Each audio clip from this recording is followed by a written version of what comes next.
am poet and writer Kay Spivey, and today I wanted to kind of do a little bit of a haul and a wrap up because I have been collecting a lot of books recently. My quarantine has been happening, and so the book depository is always open. I've been getting a lot of books, and I've also been reading some. I've been putting off reading Muse of Nightmares because once it's done, and then I can't just keep reading Muse of Nightmares. So I've been reading that very slowly. But instead, I've been reading a whole bunch of other books, and I have been buying books. In this pile, I guess these two I've already showed you. These are two I've finished. We'll talk about them in a minute. We'll go through the haul first. I guess I've already talked about the fact that I have this one too, but it was still about all of these books in quarantine. Actually, I didn't even buy this one. Some of these were given to me. We're gonna talk about them. We'll go from this one first. I DM'd my first D&D session.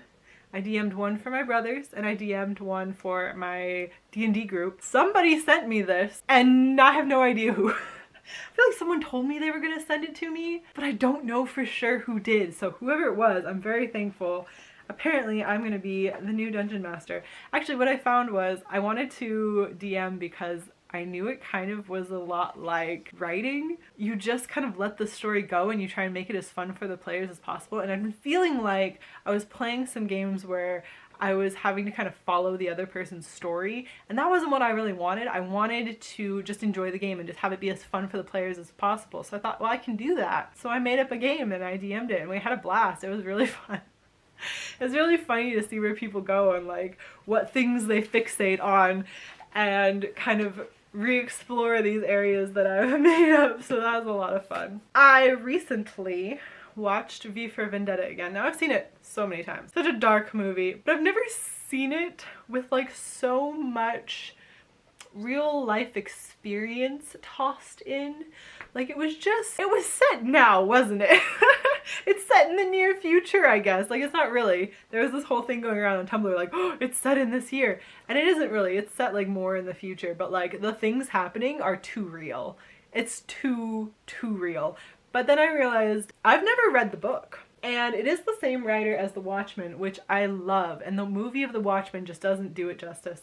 And I wrote a whole blog post about that. It does not do justice to what is so good about the book, and I figured that's probably true of V for Vendetta too. So now I have it, and now I can join the revolution. I also felt like I was really in the mood for graphic novels. This is gonna go all over the place. Here we go, because I finished reading Nimona.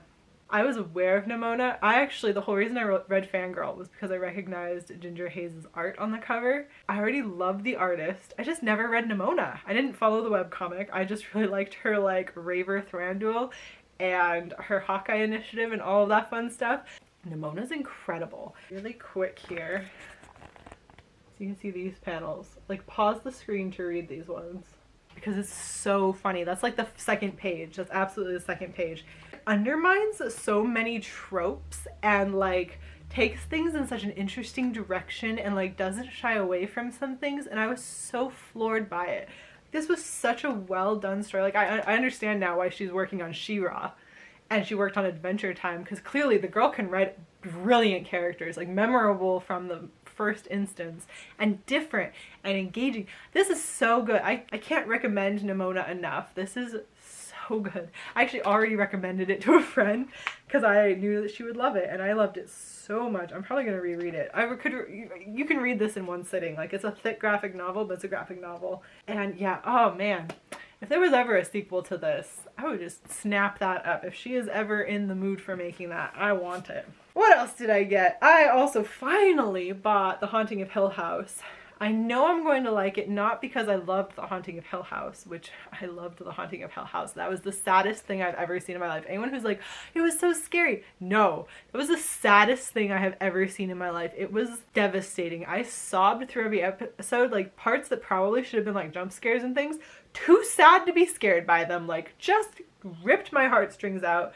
There were parts where characters reminded me of certain people in ways that was like disturbing, because it wasn't like I know people who are doing that thing. It was like I know people who are like going through that same emotional phase. The reason I know I love this because I loved the like 3-part miniseries of Rose Red, and Rose Red was just Stephen King plagiarizing this book. So I know I'm gonna love it already because I loved Rose Red. And actually there were just parts where I was like, that's really Rose Reddy. Yeah, it's because he just plagiarized The Haunting of Hill House. Perfect. All right, I'm gonna read that probably in October, but I never had the book and I finally bought it, so now I'm gonna just read it and I know I'll love it. Poem Crazy, I already showed that I have this one. This is gonna be my next like learning poetry book because I finished this. I feel like I learned so much. I just felt like I was back in college and there were things that like I couldn't quite like remember or have a grasp on, like why that's important, like how you do that. And this just like refreshed everything and like made everything so clear again. And so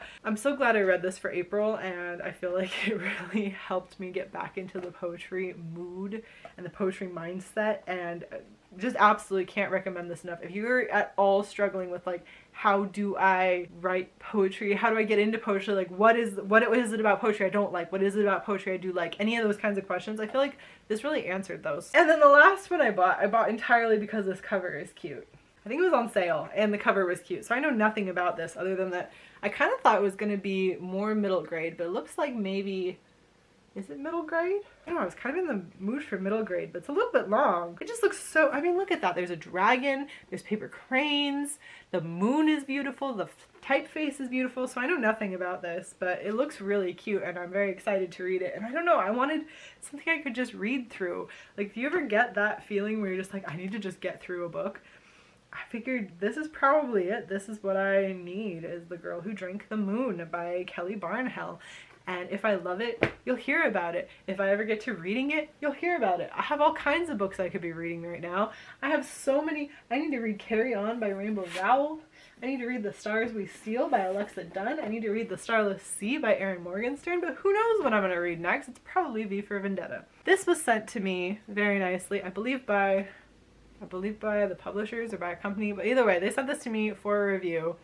I ended up giving it 3 stars, and I want to talk about this really quick. I said yeah, I would review it because the cover is so beautiful, and I thought, yeah, it sounds good. And they said it was like Rupi Kaur, that it would like appeal to fans of Rupi Kaur. There was nothing about this that had anything related to Rupi Kaur. Like, nothing. I think it's possible. I think I looked it up. It's been a little bit now. I think it was that this writer was like ethnically from the same region as Rupi Kaur, and that was like the closest stretch you could get to them being similar, and both poets.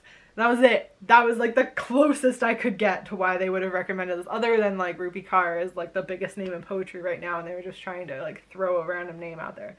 So anyway, so I was already like, this ain't anything like Rupi Kaur, not in subject matter, not in style, like nothing. And it was fine. That was maybe what was disappointing about this, is it was fine. Structurally okay. Or like the poems were poems, but it was like it told me nothing.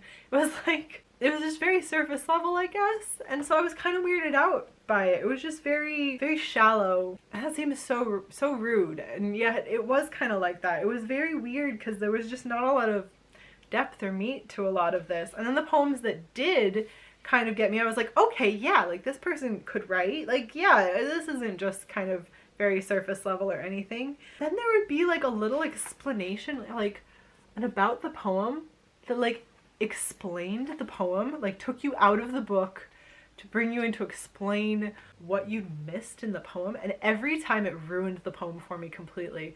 And there were enough of those throughout that I was just like, it was kind of crappy. I hated the about the poem parts. I don't know if that's just me, and like some people would really enjoy having a poem explained to them when they're reading it, but definitely not me. Like, I want to read the poem and now the poem is mine. Like, that's the point of you've given me the poem. But they were like, no, I'm gonna take the poem back from you. And I was like, oh, fine, then you can have it, I guess is how I felt about it. So I was kind of disappointed about that. And there was also a lot of these weird little short stories that also kind of felt the same way, where it was like they're not poorly written in any way at all. It just feels like they're not saying anything. Like, they want to be saying something and are kind of keeping that from you. I try not to give things 3 stars, but the more I thought about it, I was like, mostly for those asides, I just can't, in good conscience, give it more than 3 stars. So I was kind of disappointed, especially because I was a little bit secretly hoping it would be something closer to like Fatima Asghar, who I loved. That, oh man, If They Come For Us was such a good collection. Let me pull it out here so you can just enjoy. This collection was so good. Oh man, this hit. Like, this was probably the reason why I was like, I'm gonna make my next collection political. I'm just gonna use all the political poems I'm already writing and put them in there, because this one did it so well. I'm never gonna live up to this, but if I could live up to like a fraction of this, if at any point in my life my next collection happened to be like recommended if you liked this one or something like that, or even if like you liked mine, recommend this one so you can have something even better, like, oh man, I would be so proud of myself. I'd be so honored. I think I was secretly hoping it would be closer to this, and I don't know where I got that from. Nobody told me it was gonna be like that. And let's break into something else. I haven't read this yet, but look what I got sent. Paper Daisies by Camille Merrick, who is also an author tuber. I happened to not be doing anything when her live stream was playing, and it was her birthday live stream, so I was just like, happy birthday, and I stayed because it was a great thing to have in the background while I was playing Fire Emblem that day. It just happened to be.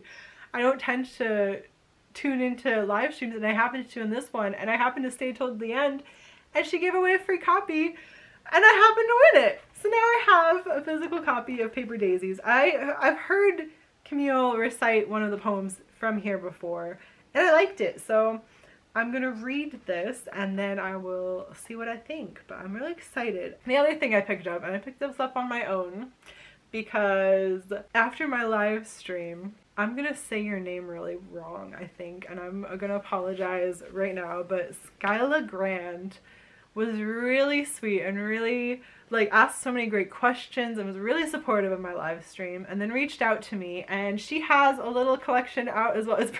It's so thin, but she had a little collection out as well. She sent me her poems, and she has a lot of mastery over rhyme, and I was very impressed.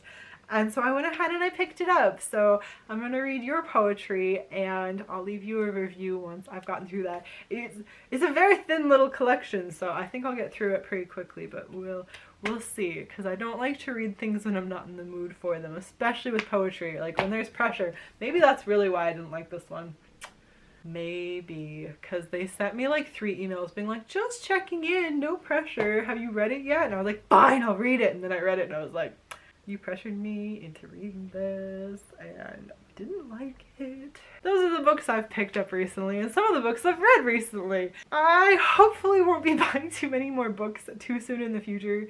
I really need to get through my TBR, like really bad. So I hope you've been staying safely indoors and only venturing out when you absolutely have to, and wearing a mask. That's gonna be my other PSA. Hold tight for 1 second. One other thing that I have recently purchased that I'm really excited about is a mask. And this was made by Lily Mead and her mother. Lily Mead is, of course, like the mother of AuthorTube, honestly. And she doesn't live that far. She also lives up here in the rainy state. When everything started and she started posting on Twitter that they were making masks, I was like, yeah, please send me a mask. I already bought one for my husband too, but he has it with him where he is right now. So I have this gorgeous mask to wear out when I go grocery shopping, and it's so comfortable and I feel so cool wearing it. And you know, people always are like, oh, pull it down so that you can see the lips when they're moving. Like, that's really important for people who have difficulty with hearing, but also it doesn't muffle the sound at all. And I have a coffee filter in this one, so how you were hearing me just there, if you can hear me, it's so comfortable, it's so easy to wear, and I feel cool wearing it. I don't know, like, people who are against wearing masks, it took me like a couple of days because I wear glasses, and so I was having trouble with them fogging up, and to like really figure out, especially because I wear a surgical mask at work, figuring out how to like make it so that I'm not breathing up into my glasses to like get the right seal took a little bit. And then once I kind of figured it out, I love it. I love not having to like do anything with my mouth. I love being able to just like mouth breathe when my allergies are bad and nobody judge me for it.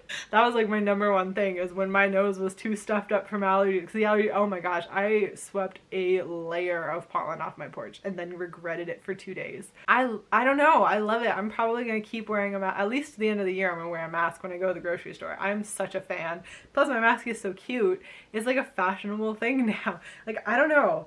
I don't understand people being like, no, I'm never gonna wear one. Like, just get a cuter mask. And I realize it's not protecting me, but at the same time, like, I'm interacting with a lot of people every day. Because of my position at work, we have so many people who still want to bring their animals in, and we're as busy as ever, if not busier, honestly, because so many clinics are closed. So many veterinary clinics just closed, even though we're considered essential here in this state. So we've been getting a lot of patients in, and I'm one of the people who interacts with them no matter what. Even when we're trying to like keep safety measures in place, like I'm still the one who interacts with them. And they're not always wearing masks. The likelihood that I have coronavirus is very, very high. Pretty healthy. I mean, me feeling sick over a couple days ago could easily have been coronavirus. Like, there's no way I'm not a silent carrier. So I wear a mask 100% of the time out in public because I don't want to give it to anybody. I don't want it to be my fault if other people get it. Like, if I come down with it, I want it to just be me. Not only do I look cute when I wear it, but I also am protecting everyone else. So you're welcome. If you enjoyed this book haul / PSA, please give this video a like and subscribe and all of those things. And I'll see you again in the next one. Good luck to all of us. Bye!